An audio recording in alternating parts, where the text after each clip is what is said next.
and shed some light on what that's like, because for people like me from Britain, it's an alien concept. For me, it's also alien concept, and in Russia we have deserts, I think, and yeah, we have them. But I never lived there too, and for me it will be, of course, interesting to know your experience of living or visiting such places, such areas. I think it's very interesting to know. Yeah. One thing you won't find in a desert is our next entry. Actually, you might, they're everywhere.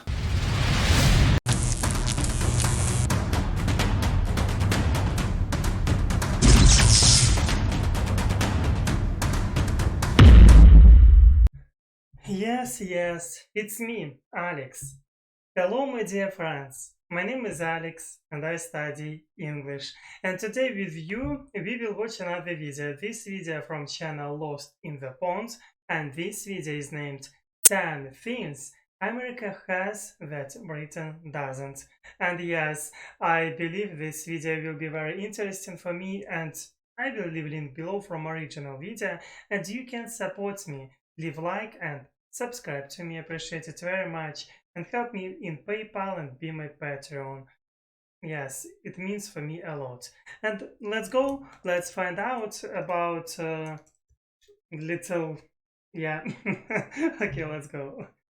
Hello, I'm Lawrence, and I'm on a quest to uncover all of the memos that Britain and America lost in the pond. And one of those memos pertains to stuff, things, things that one country might have that the other does not have. And today I'm going to specifically look at 10 things that America has that Britain doesn't. And 10 is the number of the day. Not only is it the number attached to this very listicle, but it's also tied to the fact that I've lived in the United States for the entirety of this decade that we are now reaching the very end of. And the fact that I haven't lived in Britain for a decade does mean I run the risk of including things on this list that have since been adopted by Britain and I was just away and missed it. So I think I was careful enough to do the requisite research before doing this video. So for instance, 10 years ago, I think I might have included, Mexican food or proms or Black Friday or vaping shops. But I've come to find through both my own experiences of visiting earlier this year and also just from second-hand accounts that these things have actually exploded in Britain. Not exploded. I mean, in some cases they have a presence. And so those things are not included, but I will admit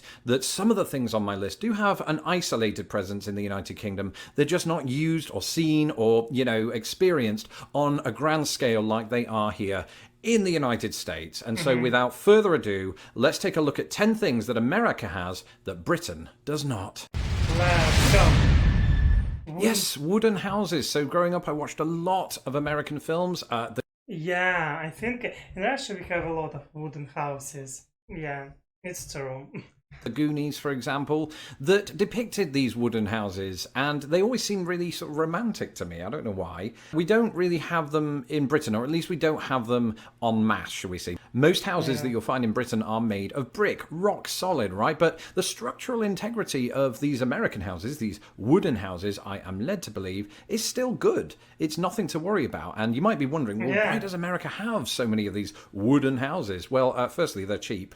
Cheaper than brick houses by quite a way. And also, there's quite a lot of wood just in the United States. You almost in Russia, I think it's same stuff, issues. It's cheaper, and Russia have a lot of forests. Yeah, and yeah, maybe this is the main reason. But also, it's wooden houses. Houses really warm. Yeah, it's helping to survive in Russian winters. Yeah, it's true. can't see the wood for the trees. That's not how that phrase works. And so they've been a mainstay of American housing since the 19th century. Now, that's not to say that, of course, America doesn't itself have brick houses. In fact, I kind of live in one myself. New York and Chicago, it's known for its brownstone apartments, but also you'll see brickery here and there. But I think for the most part, people here do live in houses that have a wooden exterior. I did when I first moved here, in fact, and I have to say, it was fine. It was perfectly warm, well insulated. The odd spot spider got in sometimes, very odd spider, but we'll get onto that later. But it was just like any other house, really. I think my concern would have been that it would have, collapsed on me, or that rain would get in, or things like that. But no, of course, it's very... These houses are sturdy, as far as I can tell, and they're good. Now, whether the house is made of brick, wood, or miscellaneous, it's likely to contain the following. Okay. Air conditioning. Where would we be without it? Well, for the first 26 years of my life, I was without it. I usually just slept by the window, which was cracked open, and let in that sort of mild British air. That did the job for the most part. In the vast majority... In Russia, I think it's a bit starting more popular to have aircon, but it's not so popular. Yeah. Anyway, maybe because it's expensive. This is the reason again. Majority of the United States, you cannot do that, especially when the summer hits. In this country, temperatures reach sometimes as high as 40 degrees C or over 100 degrees Fahrenheit. If you don't have air conditioning, you will die, or at the very least feel horrific.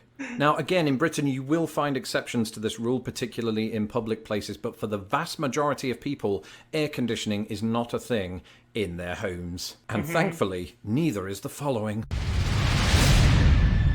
According to the internet, and we all believe that, right? There's never been a recorded case in Britain of somebody dying from a spider bite. That is not true, of course, in the United States. There are deadly spiders here, and when I first moved here, that was something that I was quite wary of. I'm not really scared of spiders, but when something like that is alien to you and you move to one of the places where they are housed, it starts to play on your mind. And I get the impression this is true for quite a lot of British people. So I want to dispel some myths by uttering the following sentence.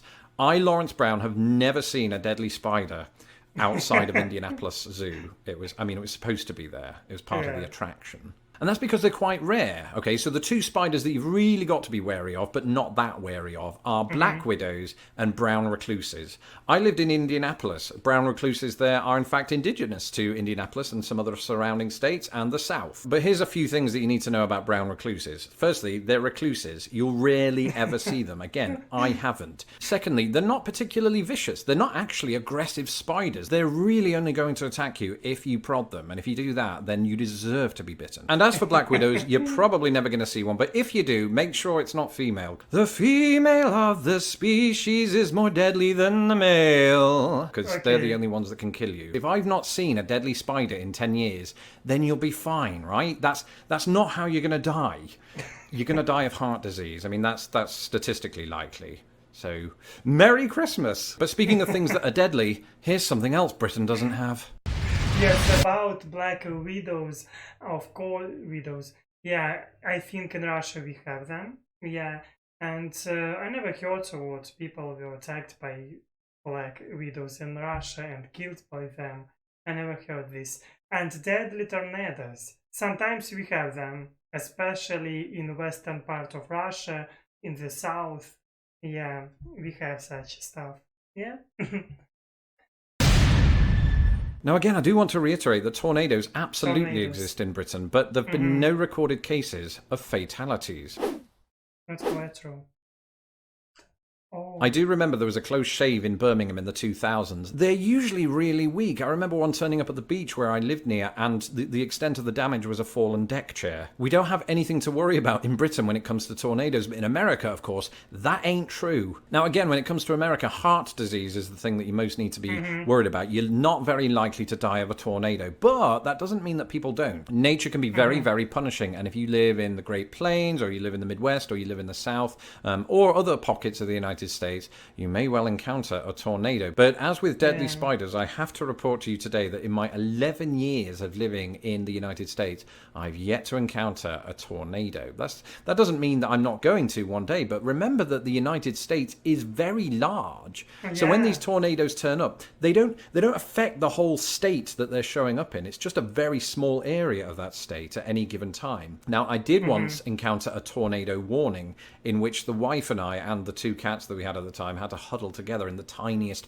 bathroom you've ever seen. So it turned out to be a false alarm, and all we got there was bad cramps. So all I'm saying is, don't worry.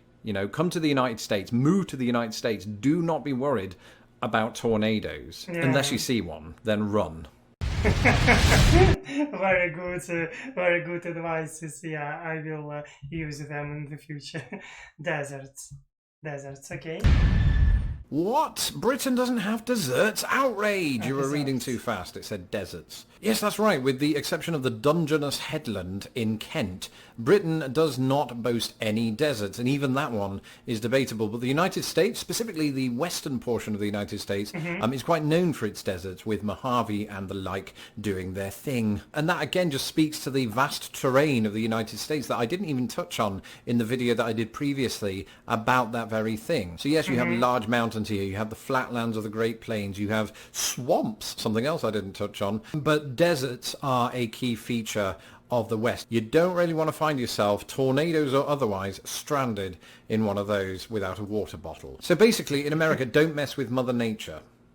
That's the key. I say that though as somebody that's not visited any of the deserts yet here in the United States. I'd love to, and you can safely. You just have to know the rules first. Let me know in the comments below if you live in any of the United States deserts or near them, and shed some light on what that's like, because for people like me from Britain, it's an alien concept. For me, it's also alien concept, and in Russia we have deserts, I think, and yeah, we have them.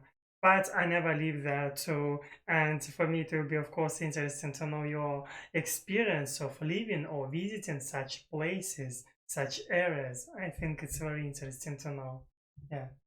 One thing you won't find in a desert is our next entry. Actually, you might. They're everywhere. Walmart, Walmart, Walmart. This is definitely not a sponsored video. Yeah. One clarification here is you will find Walmart-owned stores in the United Kingdom, such as Asda. What you won't find is a supermarket with its own zip code, because they are that big here in the United States. They're huge, in fact. Now, yes, of course, Britain may have some exceptions to this rule. They might have some supersized supermarkets here and there, but America has them everywhere, specifically when we are talking about Walmart. These things are huge, and they stock absolutely everything you can think of, including car tires. You don't even have to go to the automobile shop or whatever that's called. And for me, it's overwhelming. I mean, I don't like walking into stores at the best of times just because it makes me dizzy, but Walmart especially so. So I steer clear of that place as best I can and just go to Aldi. Not knocking anybody that does shop at Walmart, by the way. You've obviously just got more stamina than I do. Sometimes next to Walmart and any of the retail outlets that you'll find in the United States, you might encounter one of these. Actually, one of these might be an understatement. One of the prevailing memories that I have of my first day in the United States, at least living here, was the blanket of I didn't expect this here. Neon signs. Yeah. neon signs everywhere. Indianapolis looked like Vegas by comparison. It was fun, you know, it was certainly different to anything I'd ever known. I would almost say there was a novelty value to it. Neon signs in Britain usually indicate something quite seedy, or somewhere you shouldn't take your mum. And so given that, it was actually quite jarring, still is to this day, to see the word bail bonds written in neon lights. Initially I thought it was an S&M reference, so just be careful where you enter. For the most part you'll be fine, but I assure you, you don't have to have any concerns about entering our next place. Okay. Alright, so after 11 years of living in the United States, the only reason I can see that you wouldn't like Arbys is if you have some weird commitment to McDonald's.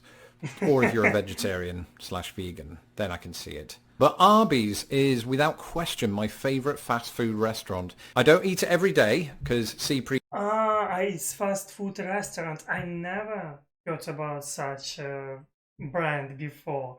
Arbys. Oh my god. Previous comment about heart disease, but I do eat it every other day. That's a lie. We don't have enough of them here in Chicago. Whenever I go back to Indiana to visit, I make sure I get Arbys. Their curly fries are amazing. Again, not a sponsored video, don't get that idea, including you Arbys. But if you're on the road and you really do have to succumb to fast food, I think this is your best bet. Get the roast beef sandwich. No, get the double roast beef sandwich. You will not regret it. Your stomach lining might, but you won't. The taste is exquisite. I should point out, by the way, that if there are any pedants from Britain who have a fantastic memory, Arbys did have a very tiny presence in Britain in the early 2000s, but the last Arbys closed there in 2001 and it hasn't been back since. One thing's for sure though, Arbys and many outlets like it have the following. For free. Anybody that's followed my Yes. channel now for a while will know that I have feelings on free refills. In fact, I did an entire video about it. And while they are all the rage here, and of course you'll find them in most fast food outlets and other places, there is one clarification I have to make here. You will find free refills as an option in places like Subway in the United Kingdom. So in some capacity, America has exported it, but it is by no means as universal in the United Kingdom as it is in the United States. And as I've said before, I think the temptation of knowing that I could get a free cup of pop on top of the one that I've already had is what made me give up pop in the first place. So I do have that to thank America for. Of course, if you are American and you have the willpower to stay away from the free refills, more power to you. Same goes for our final entry. Okay. Petrol pancakes. Pancakes, okay. Just pancakes. Oh, pancakes. Pancakes are special in Britain. We Yeah. absolutely have them. That's not what I'm saying here. What I am saying is we usually devote one day a year to eating them, and most of us won't eat them at any other time. So when I was a kid growing up, I had a lot of fun on Pancake Day, or Shrove Tuesday, attempting to make pancakes with my mum. She did most of the work, especially after I nearly burnt down the house. But in America, you can eat them any day of the year. Just head down to IHOP, that's International House of Pancakes, and get your pancake filling right there. But you don't even have to do that. I mean, you will find pancakes on the menu at a lot of these sort of, cafes and all manner of other places. They are very, very prevalent. So when you talk about Pancake Day... They are very, very prevalent. I want to translate this, because why not? Prevalent. It's like they're spread everywhere. Prevalent. Prevalent, okay, I get it. Yes. In America, actually, IHOP has its own sort of Pancake Day on or around Shrove Tuesday, but most people don't take it seriously. It's because every day is Pancake Day. That's it for this episode. Don't forget to let me know in the comments below how you like your pancakes. Do you mix it with your Arbys roast beef sandwich? Don't do that. And if you've not had the chance, don't forget to subscribe to my channel so that my videos don't get lost in the pond. Yes, I definitely like his channel. It's very useful for me, and I like how he said in America every day like Pancakes Day. Yes, it's a very interesting phrase. And yes, of course, it was very useful for me, interesting and enjoyable. I didn't know a lot of things. Yeah, and thank you for watching with me this video. You can leave your comments about these themes. What do you think about deserts or maybe tornadoes? Yeah, I will be glad to read your opinion. And yeah, do you like pancakes maybe? And yeah, you can support me, leave a like and subscribe to me. I appreciate it very much, and help me in PayPal and be my Patreon. And as always, I want to say see you next time.